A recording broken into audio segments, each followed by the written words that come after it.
manual that we're all issued with when we first join up, and it contains 10 speeches all working on different aspects of speaking technique and skill. And Nick's already now on his last speech. The speech will be entitled Water, Water Everywhere, with what is many cries for water.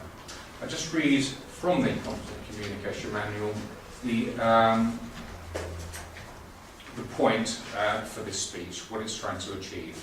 To inspire the audience by appealing to noble motives, challenge the audience to achieve a high level of belief or achievement, appeal to the audience's needs and emotions using stories, anecdotes and quotes and drama. So the speech entitled Water, Water Everywhere, with what is many cries for water. Please welcome Nick Hemming.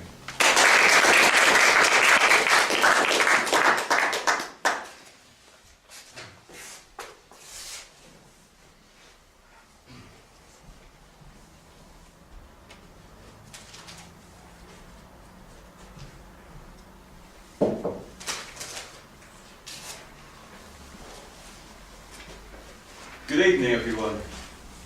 My name is Nick Hemming. I'm going to be giving number 10 of the Competent Communicators Handbook. My speech is entitled Water, Water Everywhere, a Preventative Approach to Healthcare is the subtitle. So, can anyone guess what my speech is going to be about? Coconuts. using water instead of toilet paper. Another guess? The Venture's Aeroplane. When we talk about water, H2O.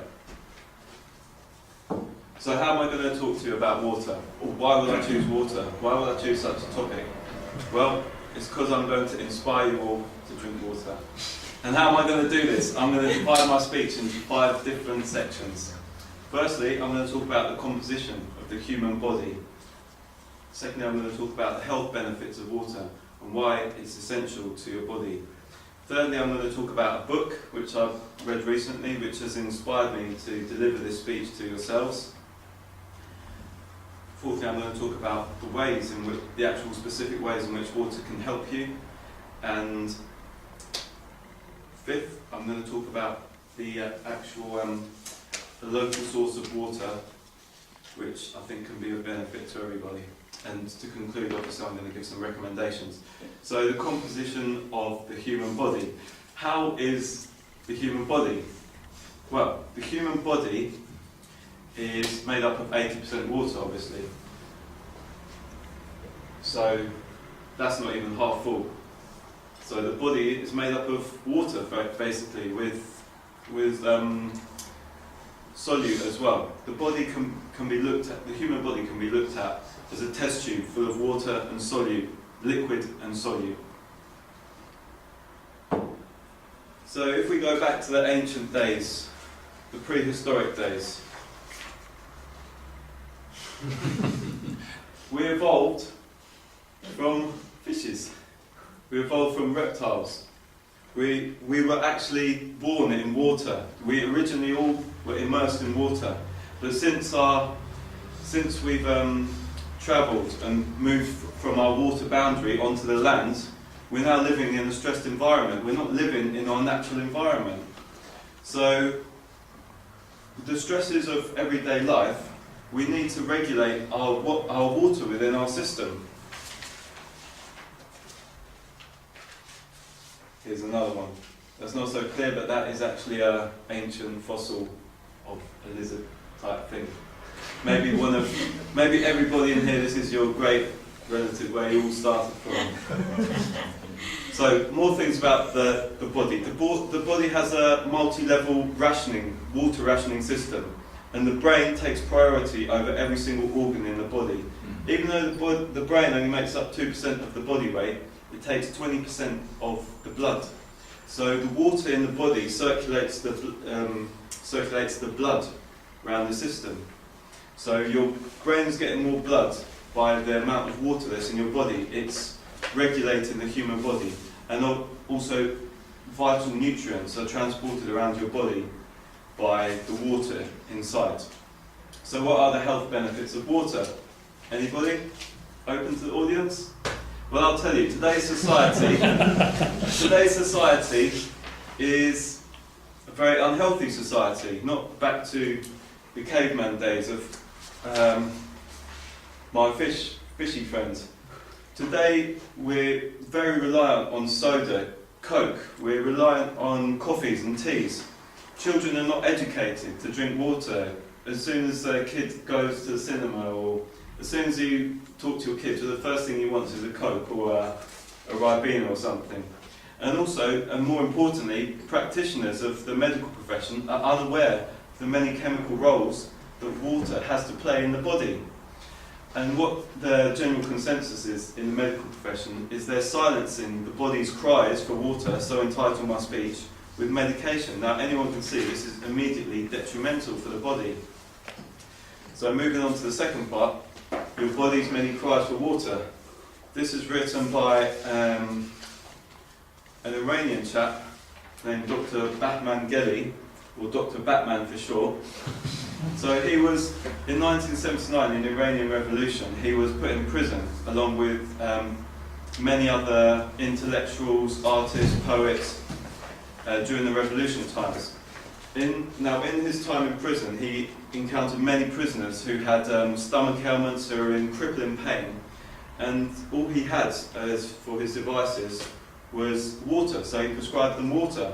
Now what would you do if your doctor, you went to see your doctor, Steve, and he prescribed you a glass of water? You'd think he was balmy. But no, he prescribed water to his patients, and he found that they were in crippling pain to start with, and after 2 glasses of water, it had seized up their problems. They were no longer in pain. He treated over 3,000 patients successfully with his water treatment. He established numerous correlations between dehydration, water deficiency, and dis-ease in the body.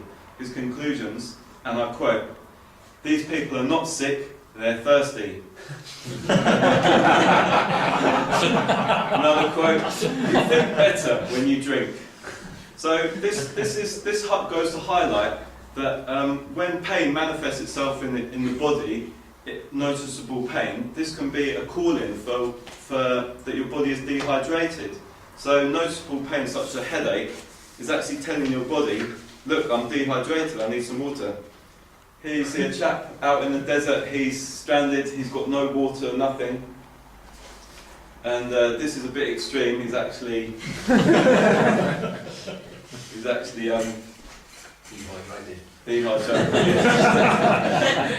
So how can water help you? Well, there's a lot of things like asthma, peptic ulcers, allergies. If you go to a doctor, he'll give you medication to treat them, but it's just masking the problem. It's not actually addressing the real problem. Asthma is you're taking inhalers, peptic ulcers is giving you antacid, and so on and so forth. It's not actually addressing the real problem. So let's move on to depression. A lack of water in your body actually inhibits the amino acids that are in your body from producing serotonin, the feel-good drug which your body naturally produces. This comes about when you're eating chocolate, for example. So this often can bring on depression.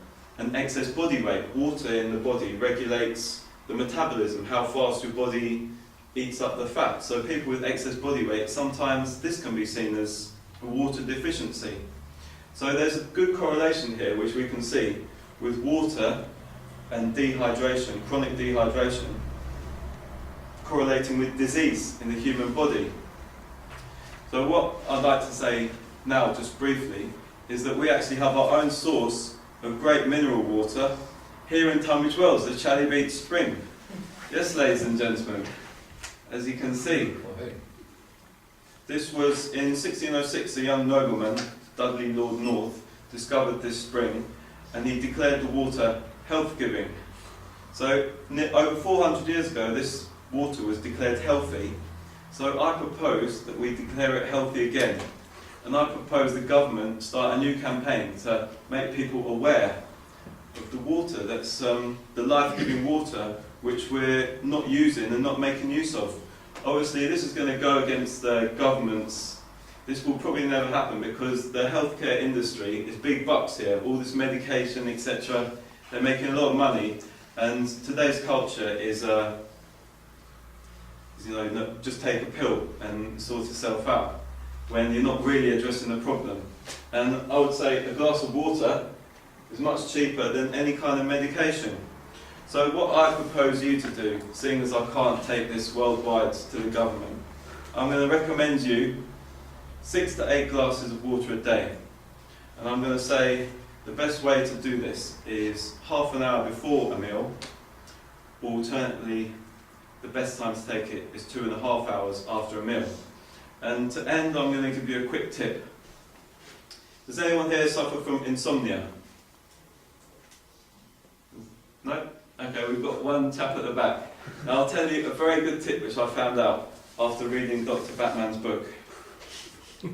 Just publicise it one more time. A pinch of salt, put it on the tongue before you go to sleep. Actually, sorry, before that, drink a glass of water. Take a pinch of salt, put it on the tongue. Now make sure the salt doesn't touch the palate of the mouth, because this can cause distraction to the mouth. And let the salt dissolve. Now what happens is this creates negative ions, and somehow this induces sleep. And normally, I've done this and I find myself nodding off within 3 minutes. So I tested it out, so try it and you'll be surprised. Thank you very much, ladies and gentlemen.